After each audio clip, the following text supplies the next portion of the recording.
Chapter 19. The King of Ev.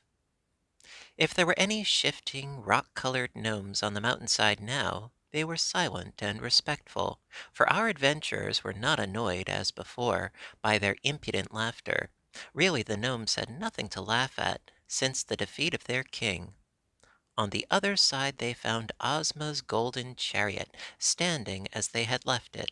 Soon the lion and the tiger were harnessed to the beautiful chariot, in which was enough room for Ozma and the queen and 6 of the royal children. Little Evering preferred to ride with Dorothy upon the sawhorse, which had a long back. The prince had recovered from his shyness, and had become very fond of the girl who had rescued him, so they were fast friends, and chatted pleasantly together as they rode along. Billina was also perched upon the head of the wooden steed, which seemed not to mind the added weight in the least, and the boy was full of wonder that a hen could talk and say such sensible things. When they came to the gulf, Ozma's magic carpet carried them all over in safety, and now they began to pass the trees in which birds were singing, and the breeze that was wafted to them from the farms of Ev was spicy with flowers and new-mown hay, and the sunshine fell full upon them, to warm them and drive away from their bodies the chill and dampness from the underground kingdom of the gnomes. "I would be quite content," said the Scarecrow to Tik-Tok, "were only the Tin Woodman with us, but it breaks my heart to leave him behind." "He was a fine fellow," replied Tik-Tok, "although his material was not very durable." "Oh, tin is an excellent material," the Scarecrow hastened to say, "and if anything ever happened to poor Nick Chopper, he was always easily soldered. Besides, he did not have to be wound up, and was not liable to get out of order." "I sometimes wish," said Tik-Tok, "that I was stuffed with straw, as you are. It is hard to be made of copper." "I have no reason to complain of my lot," replied the Scarecrow. "A little fresh straw now and then makes me as good as new.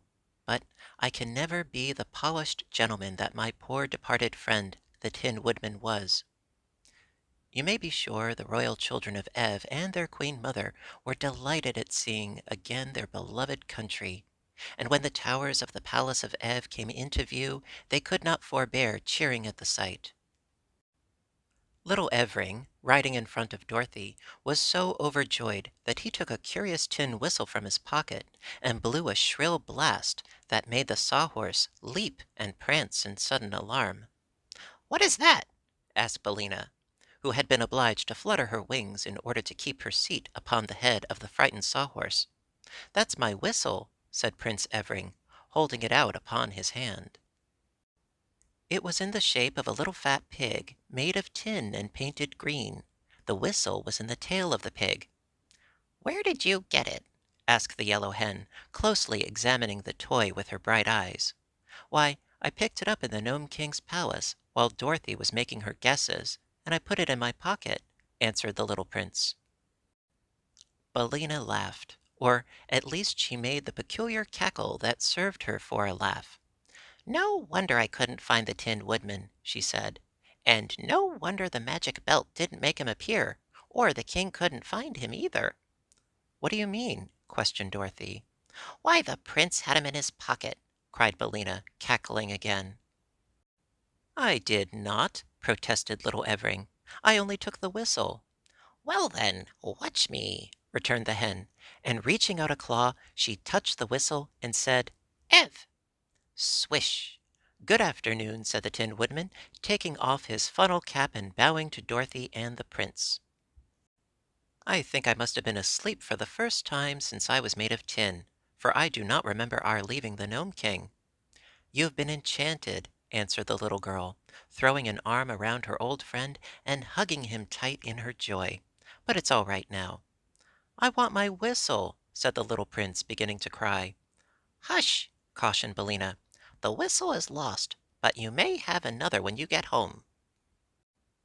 The Scarecrow had fairly thrown himself upon the bosom of his old comrade, so surprised and delighted was he to see him again, and Tik-Tok squeezed the Tin Woodman's hand so earnestly that he dented some of his fingers. Then they had to make way for Ozma to welcome the Tin Man, and the army caught sight of him and set up a cheer, and everybody was delighted and happy. For the Tin Woodman was a great favorite with all who knew him, and his sudden recovery after they had thought he was lost to them forever was indeed a pleasant surprise. Before long the cavalcade arrived at the royal palace, where a great crowd of people had gathered to welcome their queen and her 10 children. There was much shouting and cheering, and the people threw flowers in their path, and every face wore a happy smile.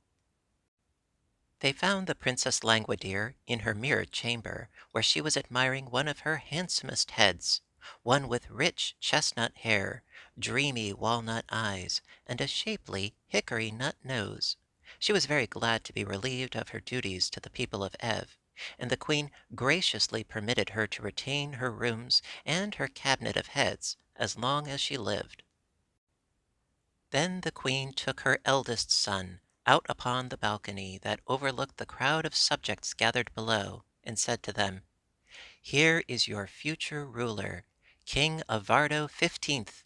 He is 15 years of age, has 15 silver buckles on his jacket, and is the 15th Avardo to rule the land of Ev." The people shouted their approval 15 times, and even the Wheelers, some of whom were present, loudly promised to obey the new king.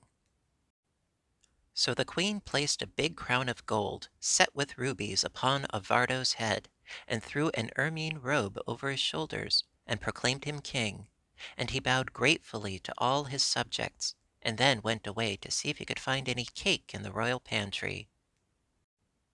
Ozma of Oz and her people, as well as Dorothy, Tik Tok, and Billina, were splendidly entertained by the Queen Mother, who owed all her happiness to their kind offices. And that evening the Yellow Hen was publicly presented with a beautiful necklace of pearls and sapphires as a token of esteem from the new king.